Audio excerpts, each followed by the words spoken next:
자, 그러면은 오늘부터 첫 강의 시드 리딩 부스터 첫 강의를 시작하고요. 일단은 이 강의 제목이 조금 특이한데 문법을 고도화하고 전략화한다라고 되어 있어요. 자, 그래서 고도화는 뭐고 전략화는 뭔지 먼저 좀 알아차린 다음에 이제 그 다음에 본격적인 문법에 대한 설명할 건데 그냥 일단은 한번 좀 가볍게 봅시다. 아까 요거 한번 체크해 보라 했잖아. 혹시 어때? 체크 거의 다 해당돼요? 두 개요. 뭐 어떤 것들이 해당되죠? 아, 그쵸. 자, 이렇게 되니까 우리가 지금 영어를 못하는 거야, 지금. 힘든 거야. 그래서 문법은 결코 외울 게 많지 않고요. 그 다음에 문법은 완벽하게 아는 게 중요한 게 아니야. 완벽하게 써먹을 수 있어야죠. 가령 한국어 같은 경우는 우리가 문법에 대해서 개념적으로 인식하지 않더라도 체언이 뭐고 조사가 뭐고 이런 거에 대한 의식을 하지 않더라도 우리는 문법에 맞춰서 어느 정도 구사할 수 있습니다. 그죠? 지적 능력과 상관없이. 그러니까 그걸 빌려서 생각하면 우리도 영어를 마찬가지로 알아서 하는 게 아니라는 겁니다. 자, 영어를 공부할 때 맨날 어렵고 뭔가 해도 막 뭔가 안 느는 것 같고 그런 느낌을 받는 건 대단히 당연하다. 그러니까 이 어려움을 우리가 당연하다라고 인식하고 출발하는 게 중요해. 그러니까 어렵다 어렵다 하면서 계속 하려고 하면 그냥 힘들기만 할 뿐이고. 그래서 일단 인정하고 봅시다. 그럼 왜 어려운지를 보면 그거를 해결할 수 있는 해결책이 보이지 않을까? 문제점은 곧 해결책의 반대니까. 자, 영어는 애초에 어려워요. 쉽다고 하는 것 자체가 넌센스입니다. 보통 영어를 잘한다라고 하는 친구들 대부분 다 보면 영어권 국가에서 좀 살다 왔거나 엄마 아빠가 외국인이거나 그런 경우지 토종 한국인 영어를 잘한다? 그런 경우는 굉장히 드물기 때문에 우리가 그래서 맨날 힘들어하는 건데. 자, 그럼 반대로 얘기해보자. 미국 애들도 외국어를 배울 거 아니야? 그리고 상대적으로 미국 애들이 외국어를 배우는 걸 별로 안 하거든? 좀 재수없는 마인드지만 니네 어차피 다 영어 하잖아. 이런 마인드 때문에 영어 말고는 잘 못하는 경우가 많아요. 특히 미국 애들이 그래. 자, 근데 미국 애들이 제일 어려워하는 제2외국어가 뭐냐면 요거 세 개입니다. 특히 이제 광둥어라고 해서 중국어도 포함되는데 한국어랑 일본어를 제일 어려워해. 그러면 그러니까 당연히 한국 사람들이 영어를 배우는 게 어려울 수밖에 없는 거야. 반대로 영어를 쓰는 사람들도 어렵다고 하니까. 근데 솔직히 일본보다 우리가 좀 낫지 않나? 쌤이 이번에 일본 가봤어? 일본 영어 아예 안 통해요. 일본에 호텔 예약을 했는데 얘네가 뭐 영어 뭐 가능하다고 써 있었거든? 그래서 그냥 가갖고 자신있게 영어로 얘기했지. 그러니까 갑자기 바디랭귀지 하더라고. 와이파이, 룸 넘버, 이러더라고. 그래서, 아, 그래도 얘네보단 낫구나. 자, 그런 생각을 좀 했는데. 자, 이렇게 생각하면 돼요. 언어는 그 사람들의 생각이 담겨져 있는 하나의 그릇입니다. 그 그릇에 뭐가 담겨 있느냐에 따라서 구사하는 것들이 달라지는 건데. 자, 그럼 생각해보면 그 사람들이 중요하게 생각하는 것들이 문법에 담겨 있어요. 자, 그렇게 말하면 쉽게 얘기하면 뭐 미국이라 쓰긴 했는데 영어를 쓰는 국가들의 사람들이 생각하는 거랑 우리가 중요하다고 생각하는 게 다르니까 어려운 겁니다. 그럼 한번 예를 들어보죠.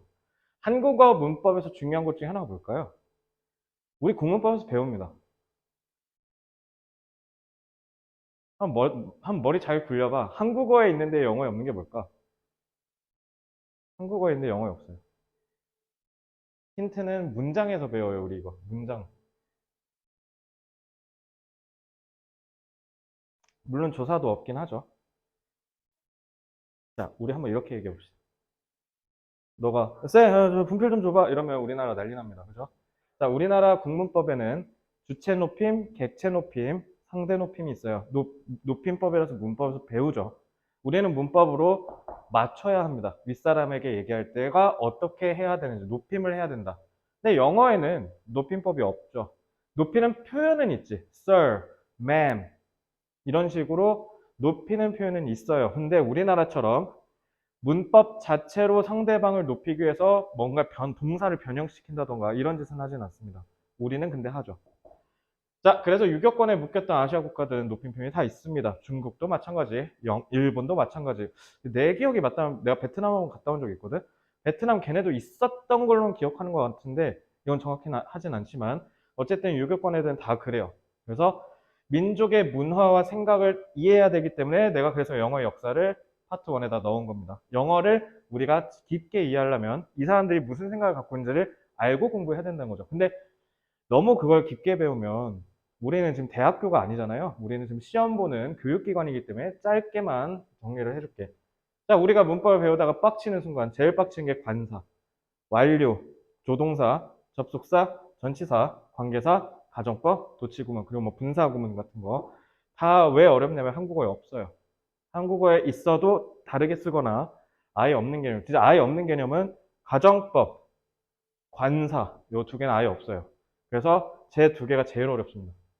전치사도 없긴 하죠. 이렇게 세 개.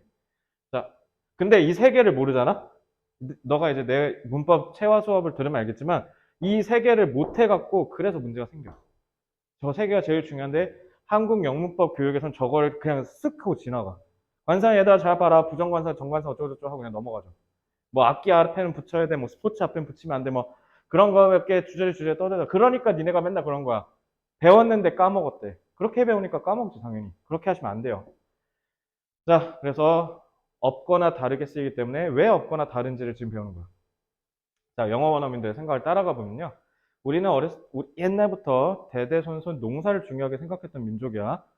아시아 대륙 자체가 농사 짓기가 좋죠. 그러니까 베트남 하면 쌀국수 생각나는 거 아닙니까? 그죠? 그래서 아시아 자체가 농사 짓기가 수월한데, 조선시대 때도 보세요. 산농공상이라고 해서 벼슬 받은 그 양반들이 사고, 그 다음에 농이잖아. 그만큼 농사를 중요하게 생각했던 거야. 어차피 양반들이야 해봤자 예전에 조선 인구의 7%밖에 안 됐으니까. 나머지 8, 90은 싹 다 농사 짓던 사람들이거든. 그지? 이제 그 다음 그 다음에 상업을 제일 천시했어요. 지금도 장사꾼, 장사치라고 하는 게 여기서 비롯된 겁니다. 자, 그래서 농업을 그만큼 우대하고 중요하게 생각했지만 상업은 천시했어. 그래갖고 남을 속이는 생각이라고 생각했던 거야. 유교 자체에서. 그래서 이제 상업은 천시인데 한국어는 농사를 따라서 그래서 발전하게 되는 거죠. 그래서 농사를 짓는데 필요한 것들이 언어 표현에서 하나씩 발달하기 시작하고, 자, 영어 원어민들은 농사 짓기는커녕 굶어 죽기 십상이었어요. 그러니까 얘는 농사가 아니라 뭐냐면 일단은 기본적으로 수렵 채집을 해. 그 네덜란드 남자 평균 키가 180이 넘잖아. 그지? 그러니까 걔네 막 우락부락하고 바이킹 하면 막 엄청 막 우락부락 토르 같은 애들. 걔네들만 있잖아. 실제로 그런 애들이야. 그러니까 얘네는 그냥 미친 듯이 뺏는 거야. 특히 바이킹 애들이 어마무시하잖아. 그냥 일단 앞에 있는 거 다 뺐잖아. 그냥 얘네. 좀 미친놈들이죠. 그래서 얘네는 기본적으로 수렵과 채집을 하면서 유목 생활을 했어. 우리는 정착 생활을 했는데. 왜? 농사 지어야 되니까. 그래서 얘네는 막 이리저리 막 왔다 갔다 하는 거야.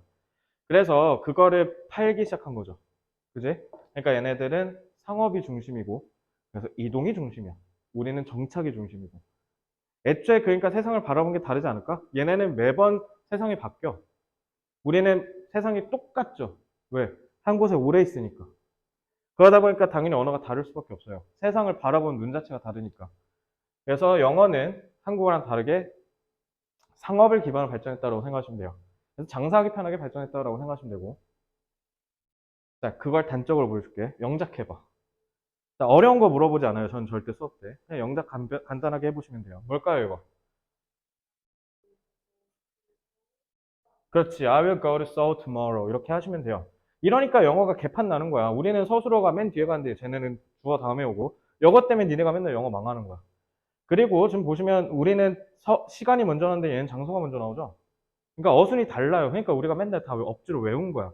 외우지 않아도 되는 마법을 보여줄게. 문화를 이해하면. 자, 장사하는데 제일 중요한 건 뭘까요? 장소죠. 만약에 내가 학원을 차렸는데 내가 어디 저 멀리에다 차렸다, 막 동두천에다 차렸다 쳐. 아무리 너가 소개를 받고 오더라도 올 수 있겠어? 어렵겠죠. 근데 농사는 당연히 시간이 중요하지. 그지? 그러니까 왜 세종대왕이 치국이랑 앙부익을 왜 만들었겠냐고. 그치? 농사할 때 중요한 게 시간이기 때문에 그래요. 그러니까 이렇게 되는 거예요. 사람은 중요하다고 생각하는 걸 먼저 얘기하는 습성이 있어요. 그러니까 장소를 먼저 얘기하고, 우리는 시간을 먼저 얘기하는 겁니다. 문화를 이해하니까 외울 필요가 없어진 겁니다. 그죠? 자, 그래서 영어 원어민의 사고방식에 입각해서 영어를 이해하기 시작할 거예요. 근데 거기서 제일 중심이 되는 건, 애초에 세상을 바라본 눈 자체가 한국과 달랐구나. 그래서 애초에 우리랑 생각이 다른 사람들이 썼던 언어라서 그래서 어려웠구나라는 걸 인정하고 이해하고 넘어가시면 돼요. 이게 1강의 취지입니다. 자, 저는요, 그래서, 수능을 잘 보게 해주는 사람이에요. 근데 놀랍게도 내가 이렇게 공부했기 때문에, 그래서 수능은 뭐 당연히 그냥 두말할 것도 없이 잘 보지만, 제일 중요한 건 영어를 잘하게 돼요. 영어를 잘한다는 가치 자체가 엄청 중요한 게, 일단은 영어의 특징만 이제 빠르게 훑고 그 다음에 이제 마무리를 해서 얘기해 줄게요. 한국어는 한자 영향을 많이 받았지만 영어는 개판입니다. 너 영어 출발이 어딘 줄 알아? 영어 출발이 어딜까? 어? 라틴어 아니에요. 라틴어는 이제 로망스어군이라고 해서 이제 프랑스랑 이탈리아 쪽이라 생각하시면 되고, 의외로 독일에서 출발했습니다. 그러니까 독일 쪽에 있었던 애들이 유목생활 하다가 건너온 게 그게 앵글로 섹슨족이야. 앵글족과 섹슨족이 독일 쪽에 살던 애들이야. 그래서 걔네들이 넘어와서 만든 국가가 이제 영국, 즉 잉글랜드. 잉글랜드가 앵글 섹슨족의 땅에서 잉글랜드야. 거기서 출발한 거예요. 그러니까 독일어가 출발이었어요. 근데 물론 독일어는 좀 많이 사라졌고요. 그래서 현대 독일어랑 현대 영어는 완전 달라졌어요. 왜냐면 중간에 꼽살 낀 애들이 많아. 너 그 Monday, Tuesday, Thursday 하잖아. Thursday가 뭔지 알아? Thursday가 Thursday야. 토르의 날이야. 북유럽 신들 갖고 유일 만든 거예요. 노르웨이어도 영향을 줍니다. 그리고 그 자체로 브리튼 섬에서 살고 있던 종족들의 기본적인 지방 언어도 있었겠죠. 그 대표적인 게 car, 차잖아. 그거 원래 수레야, 수레. 켈트어로 수레란 뜻이에요. 그러니까 그것도 있고, 프랑스어는 이제 1066년부터 거의 써 있었잖아. 사실상 프랑스의 거의 식민지까지 아니라 거의 식민지 수준으로 거의 점령당하죠. 언어 자체는. 그래서 생각해봐. 소가 영어로 뭐야? 카우죠. 근데 소고기는 영어로 뭐야? 비프지. 비프가 프랑스어야. 카우를 도살해서 비프로 만드는 거는 일반적인 서민 영어권 애들이 하는 거고, 비프는 누가 먹어? 프랑스 귀족층. 그래서 이게 찢어지는 거야. 그래서 이제 프랑스어가 대거 유입되기 시작해요. 그래서 영어 제대로 배워놓으면 프랑스어가 조금 쉬워져. 단어가 비슷해. 자, 그리고 라틴어는 뭐 두말할 것도 없고요. 그래서 라틴어도 막 들어오고, 라틴어가 대표적인 거야. 카리스마. 그것도 라틴어고요. 그다음에 데이터가 라틴어야. 그래서 단수형이랑 복수형 나눠져 있는 단어도 있지. 이거 싹 다 라틴어인데 데이텀이 단수고요. 데이터가 복수형이에요. 이런 식으로 라틴어도 영향을 많이 줘서, 그러니까 결론적으로 얘기하면 영어는 한국어에 비해서 개판입니다. 그래서 단점도 많고 장점도 많아요. 일단 제일 단점이 단어가 너무 많아. 그러니까 몇 개는 버리고 몇 개는 취하고 이래야 되는데 얘는 그냥 다 들어와 이렇게 해버려갖고 단어가 너무 많아. 자, 그리고 영어는 구사 언어가 압도적 1위이기 때문에, 그래서 변화하는 것도 장난 아니에요. 양상도 그냥 지금 이 순간에 새로 생겨서 새롭게 쓰이는 단어가 계속 생겨 1초마다. 그 정도로 영어는 쓰는 사람이 너무 많은데, 그래서 흑인들 있잖아. 흑인들이 쓰는 그 실생활 영어가 문법에 좀 안 맞아. 그래서 조금 뭐지? 그래서 글 쓴 것만 봐도 이거 흑인이구나라는 느낌을 올 수 있을 정도로 그만큼 달라요, 또 쓰는 것도. 그래서 어쨌든 영어는 하나만 보시면 안 돼요. 여러 가지를 두루두루 섭렵하셔야 되는데, 영어로 쓰여진 자료가 전 세계 80%가 넘습니다. 그러니까 영어를 잘하고 못하고는 그냥 너의 생존의 문제일 수도 있는 거야, 나중에. 그래서 영어를 잘하는 게 중요할 텐데, 영어를 잘할 수 있는 가장 큰 비결은 문법을 체화하는 거야. 문법을 체화하면 진짜 신기한 게 뭐냐면, 저는요, 솔직히 까놓고 얘기해서 탭스는 고등 때 몇 번 봤고, 특히 토익이랑 토플은 본 적 한 번도 없어. 근데 지금 풀라고 하면 다 맞을 수 있거든요. 거진 다 맞을 수 있어요. 구급 공무원 시험도 본 적 없어요. 근데 다 맞을 수 있어요. 왜 그러냐면요, 공부를 안 했는데도 기본적인 자신감이 있는 이유 중에 하나가 영어의 문법이 체화됐기 때문인데, 그러다 보니까 그냥 영어를 보면 자연스럽게 익숙하게 들어와요. 근데 읽는 것만 잘 되는 게 아니라 듣는 것도 잘 돼. 신기하게 나는 듣기를 따로 공부하지 않았지만 BBC나 CNN 뉴스 이렇게 탁 틀어놓으면 거진 다 들려요. 완벽하게 들린다고 할 수는 없겠지만 한 70, 80% 얘가 뭔 말하는지는 알아. 그래서 이제 그런 거. 그래서 장점이 이제 서울에서 왔다 갔다 하면 요즘 외국인 많잖아. 얘네가 뭐 하는지 다 들려. 뭐라 하는지가 다 들려. 그래서 이제 영어를 잘하는 건 기본적으로 너한테 굉장히 중요한 자산이기 때문에, 그럼 넌 반대로 얘기하면 영어만 잘하면 끝나는 거 아니겠습니까? 그죠? 그러니까 그렇게 보시면 되고, 영어의 역사는 뭐 여기서 제일 중요한 건 이동의 개념이 중요하다. 이것만 기억하시면 돼요. 그리고 영어는 하나만 기억하면 돼. 외워서 체화하는 거지 외우는 게 아닙니다. 알겠죠? 자, 영어 시험이 어려운 이유는 이제 뭐 여러 가지가 있겠지만, 그냥 제일 중요한 건 시간이야, 시간. 시간 안에 풀 수 있어야 되고, 시간 안에 빨리 읽는 게 제일 중요한 거잖아? 그러려면 문법이 체화되어야 돼요. 그래서 문법을 체화하는데 가장 중요한 거. 나는 일단 첫째, 영어는 영어답게란 말을 계속 할 텐데, 영어는 영어답게란 말은 말 그대로 뭐냐면, 영어가 구성된 그냥 그 순서대로 읽는 거야. 내가 독해 연습을 시키고 문장을 읽으라고 하면 너네가 바로 안 읽어. 왜 그런 줄 알아? 한국어 어순을 맞춰야 되니까. 그러니까 너가 영어를 못하는 거야. 제일 중요한 거, 집독지키란 말을 그래서 되게 잘못 쓰고 있는 사람들이 많은데, 집독은 말 그대로 그냥 바로 읽고 바로 이해한다는 뜻이거든? 근데 뭐 직독직해 하면 니네 맨날 뭐 끊고 뭐 A, S, V 막 이런 거 하잖아. 그거 저 아예 안 시킬 거예요. 저는 개인적으로 그것 때문에 니네가 영어를 못한다고 생각해. 정말 형편없이 의미 없는 행위입니다. 그래서 찾을 거면 차라리 동사만 찾으세요. 동사만 찾으면 되고 나머지는 절대 할 필요 없어요. 그리고 그냥 어순대로 팍팍 읽어 나가면 돼. 알겠지? 자, 그러려면 써먹어야 돼요, 문법. 자, 써먹는 두 가지 방법. 자, 개념을 연결하셔야 돼요. 자, 우리가 가정법이 어려운 이유는 가정법이 홀로 떨어져 있어서 그래. 조동사라는 개념이 연결돼 있어야 되고 조동사는 시제라는 개념과 연결돼 있어야 되는데 이게 다 찢어져 있어. 그러니까 개념이 어려운 거야. 근데 이거는 사실 영어만 그런 게 아니라 대부분의 학생들이 사회탐구, 과학탐구에서 2등급, 3등급에서 벗어나지 못하는 경우 다 뭐냐면 개념이 연결이 안 돼 있어서 그래. 1단원에서 배운 건 1단원 따로, 2단원 따로, 3단원 따로 이렇게 따로 노니까 그러니까 개념이 연결이 안 되니까 맨날 응용 문제가 털리는 겁니다. 제일 중요한 건 개념을 연결해야 돼요. 그러니까 고차원의 개념에서 저차원의 개념에서 고차원의 개념으로 하나씩 연결해서 올라간다고 해서 그래서 이름을 고도화라고 지은 거고요. 정교해지면 돼요. 알겠죠? 전략화는 말 그대로 뭐냐면 다시 한번 얘기하지만 나는 기본적으로 시험을 잘 보게 해주는 사람이에요. 그러니까 사교육에서 강사를 하고 있는 거고요. 자, 그러려면 사교육 강사는 제일 중요한 게 뭐야? 너네가 시험을 잘 보게 하는 거야. 자, 시험을 잘 본다는 건 결국 뭐냐면 시험의 특성을 이해해서 시험 출제자의 의도에 맞춰서 내가 효율적이고 효과적으로 문제를 풀어내는 데 있어요. 그러려면 어떻게 해야 돼? 시험의 특성을 이해하고 출제자의 의도를 내가 역으로 활용하고 이용해야겠지. 그러면 뭐가 필요하다? 전략이 필요하다. 전략은 결국 전쟁을 할 때 내가 써먹는 책략이란 뜻이야. 쓸 수가 있어야 되지. 그냥 풀면 안 된다고요. 대부분의 많은 학생들이 국어를 그냥 풀어요. 생각을 안 해요. 이걸 어떻게 접근해야 된다. 저건 어떻게 접근해야 된다라는 개념적인 접근이 있어야 되는데 그냥 무지성을 풀기만 합니다.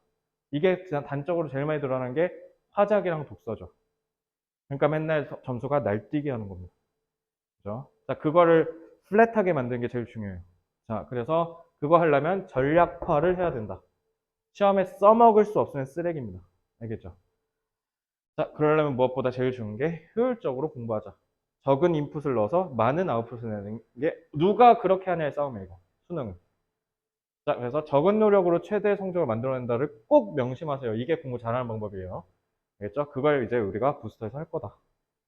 자, 고도화는 앞서 말씀드렸듯이 하나의 연결선으로 쭉 연결하는 거고 전략화는 그거를 바로 실전에서 써먹을 수 있게 그래서 내가 쉽게 얘기하면 세뇌할 거야, 세뇌. 가정법 하면 뭐 우쿠시마 이런 식으로 세뇌를 계속 시킬 거거든요. 자, 그래야 이제 문장 때 보여. 자, 앞으로 저는 거의 김일성 종합대학민키로 여러분들을 세뇌시킬 겁니다. 알겠죠? 자, 영어는 근데 뭐 이렇게 거창하게 얘기할 필요가 없다. 누가 이기는 줄 알아, 영어는? 영어는 누가 잘 볼까요? 많이 본 놈이 이겨요. 그러니까 영어가 1등급이 안 나왔다? 많이 안 봤다는 뜻입니다, 사실. 그냥 많이 보기만 하면 되는데. 그래서 영어가 그래서 제일 짜증나고 어려운 게 뭔 줄 알아? 또 영어 또 안 중요하대. 근데 또 그렇다고 내팽겨치면 또 점수 안 나와서 또 나락으로 가요, 또. 그러니까 이제 짜증이 나는 거야. 그러니까 수험생 입장이 내가 이해가 돼요, 충분히. 그래서 그러니까 영어를 그러니까 이게 하라는 거야, 말라는 거야. 왜냐면 내 주변에 있는 친구들은 다 영어를 안 한대. 학원도 안 다닌대. 그냥 EBS 수능 특강만 푼대. 근데 그게 또 웃긴 게 그런 애들 나중에 또 수능 다 까보면 3등급 나와요. 그죠? 그러니까 이게 또 뭐지 싶은 거야. 뭐지? 그러니까 중요한 건데 그렇다고 또 안 중요한 거 뭐지? 이렇게 되니까 니네가 이제 막 어설프게 노력해요. 뭐든지 제대로 하셔야 돼요. 아시겠죠? 그래서 저는 그렇게 생각하거든요. 영어가 1등급이면 기본값을 해요. 다른 과목에서도. 전 그런 가치와 정신을 믿기 때문에 열심히 하는 놈이 이긴다라는 말씀을 드리며 이제 1강을 마무리하고요. 그래서 이제 그 다음 이제 2강부터 즉 문법의 고도화 전략화에 대한 이제 기본 개념에 대해서는 설명을 좀 할 테니까 다음 시간부터 이제 정확하게 하시면 되겠습니다. 됐죠? 이제 그 다음 점 피시면 됩니다.